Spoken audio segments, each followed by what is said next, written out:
Bulletin की शुरुआत करते हैं। स्वाति मालीवाल के साथ बदसलूकी मामले पर प्रेस कॉन्फ्रेंस करते हुए बीजेपी के राष्ट्रीय प्रवक्ता सुधांशु त्रिवेदी ने कहा कि भारत के इतिहास का यह विचित्र उदाहरण है। जहां आपको बताते चले, उन्होंने यह कहा कि जिस पार्टी की सरकार है उसी पार्टी के सांसद के साथ सीएम आवास में दुर्व्यवहार किया गया। और साथ ही साथ प्रवक्ता सुधांशु त्रिवेदी ने आम आदमी पार्टी से कई तरीके के सवाल भी किए, जिसमें उन्होंने कहा कि आखिर जब विभव किसी भी पद पर उसकी तैनाती नहीं है तो वह किस हैसियत से विभव कुमार सीएम हाउस में मौजूद था, जबकि वह किसी भी राजनीतिक और सरकारी पद पर नहीं है। वहीं आपको बताते चले कि इस मुद्दे पर सुधांशु त्रिवेदी के द्वारा कई तरीके के सवाल किए गए। आइए आपको सुनाते हैं उन्होंने क्या कुछ कहा। कई सवाल दिल्ली वालों के मन में बहुत गहराई से खड़े हुए हैं।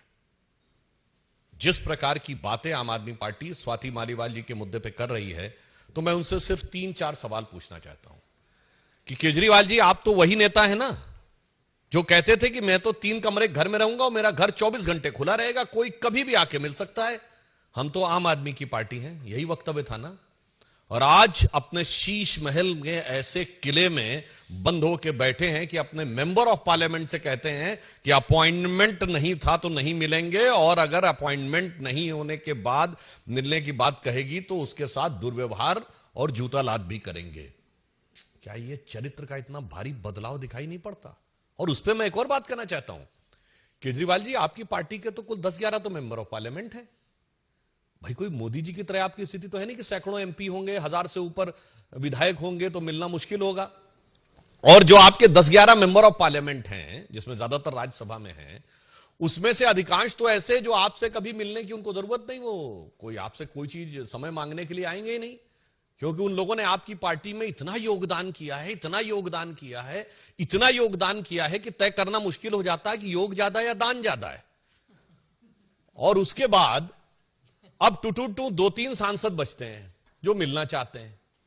अब उसमें भी आपकी, अगर आपको लगता तो मैं बिल्कुल टेक्निकल सवाल पूछता हूं कि अगर आपने कहा कि उस दिन अपॉइंटमेंट नहीं था, तो हर मुख्यमंत्री का प्रतिदिन का दैनंदिन कार्यक्रम जारी होता है, जिसमें उनका मिनट टू मिनट प्रोग्राम होता है। आप जारी कर दीजिए उस दिन का, और आप कहिए उस समय आप मुख्यमंत्री आवास में नहीं थे, इसलिए नहीं मिल सकते थे। नहीं तो स्वीकार करिए कि मैं मुख्यमंत्री आवास में था और नहीं मिलना चाहता था। अब आइए बात, आपने कहा कि अपॉइंटमेंट नहीं था, तो नेक्स्ट क्वेश्चन, पॉइंट नंबर 3, आप कहिए कि अपॉइंटमेंट लिस्ट जारी कर दीजिए कि हमने अपॉइंटमेंट ही नहीं दिया हुआ था। Then comes the 4th question, appointment नहीं था तो वो अंदर कैसे आ गई ड्राइंग रूम तक? हम और आप में से कोई भी जाए, किसी मुख्यमंत्री के यहां अपॉइंटमेंट नहीं है तो आप गेट से लौटा दिए जाएंगे, वो अंदर कैसे पहुंची इसका आप जवाब दे दीजिए। और केजरीवाल जी सिर्फ मुख्यमंत्री नहीं, उनके बाद वो जेड सिक्योरिटी है भाई। वैसे तो वो थे जो सिक्योरिटी नहीं लेंगे वाले थे, मगर आज जेड सिक्योरिटी, और किसी जेड सिक्योरिटी वाले के घर के अंदर अगर कोई अवांछित व्यक्ति घुस गया तो उनके सुरक्षा कर्मियों ने as per the security protocol क्या कार्रवाई की? 4 दिन बाद उन्होंने ट्रेसपासिंग की रिपोर्ट दर्ज कराई है, 4 दिन बाद। अब आइए साहब, उसमें नेक्स्ट 5th पॉइंट, विभव कुमार अंदर थे जो टेक्निकली आज की डेट में कुछ नहीं है, ना सरकारी पद पे है ना राजनीतिक पद पे है। और यदि वो मुख्यमंत्री आवास में थे तो क्या उनका अपॉइंटमेंट था? अपॉइंटमेंट लिस्ट में दिखाइए कि विभव कुमार का अपॉइंटमेंट था, मगर वो भी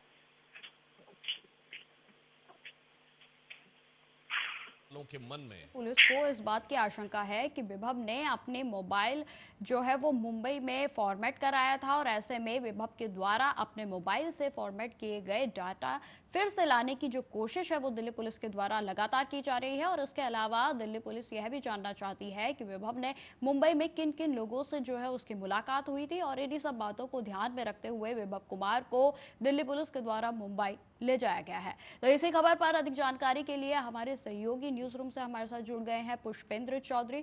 पुष्पेंद्र, मैं आपसे जानना चाहूंगी कि बीजेपी की ओर से जो है प्रेस कॉन्फ्रेंस की जाती है और लगातार आम आदमी पार्टी को सवालों के घेरे में खड़ा किया जा रहा है।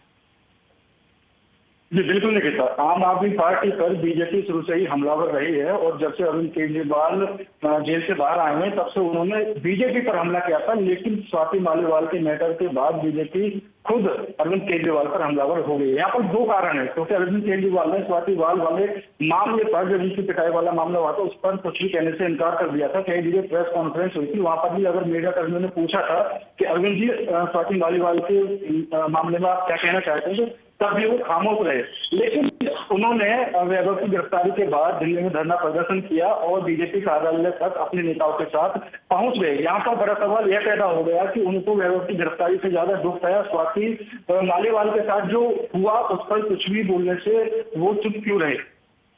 जी पुष्पेंद्र, लगातार जो है बीजेपी की ओर से ये भी कहा जा रहा है, कई तरीके के सवाल जो है लगातार प्रेस कॉन्फ्रेंस के माध्यम से वो कर रहे हैं, और जिसमें आज जो प्रेस कॉन्फ्रेंस सुधांशु त्रिवेदी की ओर से की गई उसमें साफ साफ यह कहा गया कि राज्य में जिसकी सरकार उसी की सांसद के साथ हुआ दुर्व्यवहार। तो इस पर क्या कुछ जानकारी है जो वो सामने आ रही है?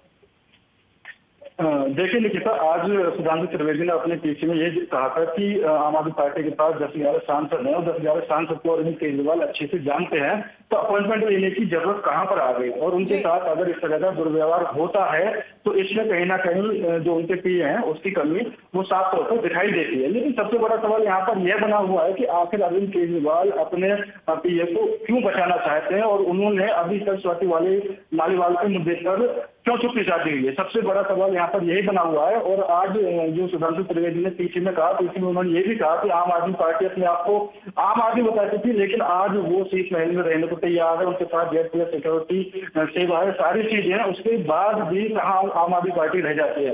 क्योंकि विदेशी फंडिंग का भी एक मामला सामने आया था, ईडी ने अपनी रिपोर्ट सौंपी तो उसमें भी ईडी ने करोड़ों की रकम दिखाई है। तो कहीं ना कहीं बीजेपी हमलावर आम आदमी पार्टी पर होती नजर आ रही है। और उन्होंने साफ तौर पर यह भी कहा कि जहां पर विदेशी फंडिंग किसी पार्टी के लिए होती है तो वो आम आदमी पार्टी कैसे हो सकती है। बिल्कुल विभव, माफ कीजिए पुष्पेंद्र, एक यहाँ पर सवाल यह भी उठता है कि जेल में मनीष सिसोदिया गए, संजय सिंह गए और भी तमाम जो है आम आदमी पार्टी के नेता गए, लेकिन अब जो देखा जा रहा है विभव के जो नाम पर है वो इतनी बौखलाहट देखी जा रही है आम आदमी पार्टी में, तो कहीं ना कहीं लगता है कि कुछ तो दाल में काला जरूर है। देखिए, जिस दिन सीएम हाउस में स्वाति मालीवाल पहुंची थी उस दिन का ये मामला बताया जा रहा था। उसके बाद स्वाति मालीवाल ने वहां से दिल्ली पुलिस को कॉल भी किया था, लेकिन उन्होंने उस दिन एफआईआर नहीं की थी। उसके बाद चर्चाओं में स्वाति मालीवाल वाला मामला आया तो बीजेपी ने आवाज उठानी शुरू कर दी। उसके बाद भी अरविंद केजरीवाल शांत रहे, उन्होंने कुछ नहीं बोला, जबकि उनको उसी टाइम पर पार्टी के अंदर अगर इस तरह की गतिविधियां चल रही हैं तो साफ तौर पर खुलकर बोलना चाहिए था। आम आदमी पार्टी के सांसद संजय सिंह ने जरूर पीछे करके बोला था कि हम स्वाति मालीवाल वाले मामले में एक तरफा जांच करके उसमें कुछ ना कुछ फैसला लिया जाएगा। लेकिन दीपक की गिरफ्तारी के बाद अरविंद केजरीवाल की बौखलाहट जो सामने आई है उससे साफ तौर पर देखा जा सकता है कि अरविंद केजरीवाल जरूर कहीं ना कहीं अपने आप को बचाने की कोशिश कर रहे हैं, या दीपक वैभव कुमार से रिलेटेड कुछ ना कुछ उनके पास ऐसा है जो वो बौखलाहट में आ चुके हैं। हालांकि सीएम हाउस से दिल्ली पुलिस ने वहां से सीसीटीवी कैमरा और डीवीआर बरामद कर लिए हैं और उनको अपने कब्जे में ले लिया है। अब इसमें क्या कुछ निकल कर सामने आता है वो देखने वाली बात है। जी, जैसे कि पुष्पेंद्र हमने प्रेस कॉन्फ्रेंस में भी सुना, जो एक बेहद ही अहम सवाल निकलकर सामने आता है कि आखिर सीएम आवास में विभव कुमार का क्या काम था जब वह किसी राजनीतिक पद पर आसीन ही नहीं थे, तो आखिर उनकी एंट्री आवास में हुई कैसे? बिल्कुल, सुधांशु त्रिवेदी ने ये एक अहम बात बोली कि अगर मुख्यमंत्री किसी भी राज्य का मुख्यमंत्री हो उसका डे प्लान पहले से ही तैयार हो जाता है और वो सबके सामने रख देते हैं। ठीक है, अरविंद केजरीवाल को कोई भी डे प्लान पब्लिक के सामने नहीं रखा जाता है। और उस दिन मीटिंग में जो पीए हैं वैभव कुमार वो क्या कर रहे थे, लेकिन ना तो वो किसी सरकारी पद पर हैं और ना ही उनको किसी तरह का कोई पद मिला हुआ है। उसके बाद भी वहां पर स्वाति मालीवाल पहुंचती है, वो आरोप लगाती है कि मुझे से नहीं मिलने दिया है। अब ये बड़ी बात यहाँ पर निकलकर सामने आती है, क्योंकि 10-11 सांसद हैं, उसके बावजूद भी अगर अपॉइंटमेंट लेने की जरूरत पड़ती है तो कहीं ना कहीं अरविंद केजरीवाल अपने आप को दिखाने की कोशिश करते हैं कि वो एक बड़े नेता बन चुके हैं और वो अपने खुद के जो 10-11 सांसद हैं उनसे भी मिलने के लिए अपॉइंटमेंट लेने की जरूरत पड़ी। पुष्पेंद्र, जिस तरीके से लगता है कि बीजेपी ने अब प्रेस कॉन्फ्रेंस करते हुए अपॉइंटमेंट लिस्ट जारी करने की बात कही है, तो क्या लगता है सूत्रों के अनुसार क्या अपॉइंटमेंट लिस्ट जो है वो जारी की जाएगी या किसी तरीके की सफाई जो है वो आम आदमी पार्टी की ओर से दी जाएगी? देखिए, जो अपॉइंटमेंट है वो स्वाति मालीवाला अपनी तरफ से बोला था कि उन्होंने अपॉइंटमेंट ली थी, उसके बाद ही वो मिलने के लिए गई थी। अब बीजेपी यहाँ पर अगर इस चीज को एक मुद्दा बनाकर पेश करती है तो मुझे नहीं लगता कि ये मुद्दा बनाने वाली बात है, क्योंकि ये पार्टी के अंदर की बात होती है कि कौन किससे मंत्री साहब से मिलने आ रहा है, कौन मुख्यमंत्री से किस टाइम मिलने आ रहा है। लेकिन वो जो अहम बात उन्होंने बोली कि इस पार्टी के पास 10-11 सांसद हैं, तो यहाँ पर कहीं ना कहीं ये बात सोचने वाली हो जाती है कि 10-11 लोग जिनको आप पर्सनली जानते हैं और इतने ज्यादा सांसद भी नहीं है, तो उनसे अपॉइंटमेंट लेने की आखिर क्या जरूरत पड़ती है? जी बिल्कुल, क्योंकि सुधांशु त्रिवेदी ने लगातार एक बात कही है कि जब आम आदमी पार्टी बनी थी तो उनके द्वारा यह कहा गया था कि हमसे मिलने के लिए जनता को भी किसी तरीके की अपॉइंटमेंट की जरूरत नहीं है, और आज उन्हीं की पार्टी की सांसद जो है वो अगर सीएम केजरीवाल से मिलने के लिए जाती हैं तो वो अपॉइंटमेंट की बात करते हैं।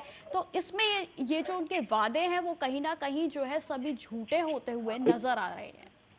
बिल्कुल, देखिए, अरविंद केजरीवाल जब राजनीति में आए थे तो उन्होंने बिल्कुल आम आदमी पार्टी की तरह काम किया था, एक आम आदमी की तरह काम किया था। उन्होंने खुद सड़क पर झाड़ू चलाई थी और उन्होंने जितने भी वादे किए थे और जनता के बीच में जो जाकर बोला था, उन्होंने यही बोला था कि ये आम आदमी की पार्टी है, इसमें कोई भी हाई प्रोफाइल चीजें देखने को नहीं मिलेगी। मैं खुद भी सरकारी बंगले में नहीं रहूंगा, लेकिन वो सारी चीजें साइड में हो गई। उन्होंने खुद रेड क्लास सिक्योरिटी भी ली हुई है, उन्होंने सरकारी बंगला भी लिया हुआ है और उनमें सब चीज जो हर नेता में होती है, हर मुख्यमंत्री के पास जो सुविधाएं होती हैं आज के टाइम में वो ली हुई है। अब बात रहती है अपॉइंटमेंट की, उन्होंने जनता के लिए बोला कि कोई भी जनता में से मुझसे कभी भी मिल सकता है, और वो खुद जनता के बीच में जाते भी रहे। कई बार देखा गया है कि वो जनता उससे जाकर मुलाकात भी करते रहे, लेकिन कुछ दिनों के दौरान जब से उन्होंने रेड क्लास सिक्योरिटी ली है, जब से उन्होंने सरकारी बंगला लिया है, तो चीजें बिल्कुल बदल सी गई हैं।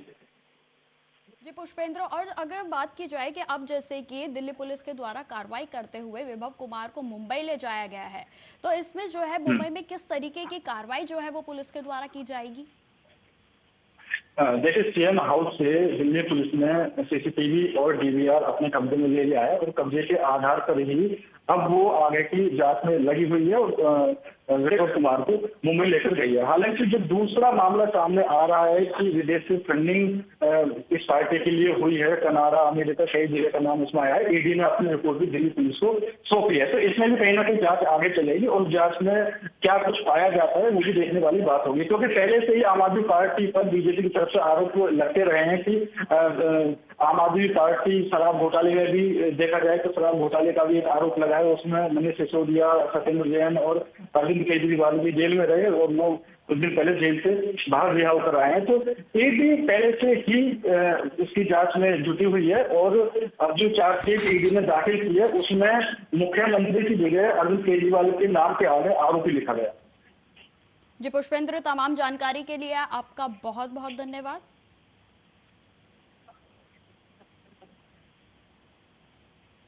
तो जिस तरीके से लगातार विभव कुमार को लेकर दिल्ली पुलिस के द्वारा कार्रवाई की जा रही है और इसको लेकर हम पल पल की अपडेट आप तक लेके आ रहे हैं। फिलहाल इस बुलेटिन में इतना ही। देश दुनिया की तमाम खबरों की जानकारी के लिए बने रहें हमारे साथ। नमस्कार।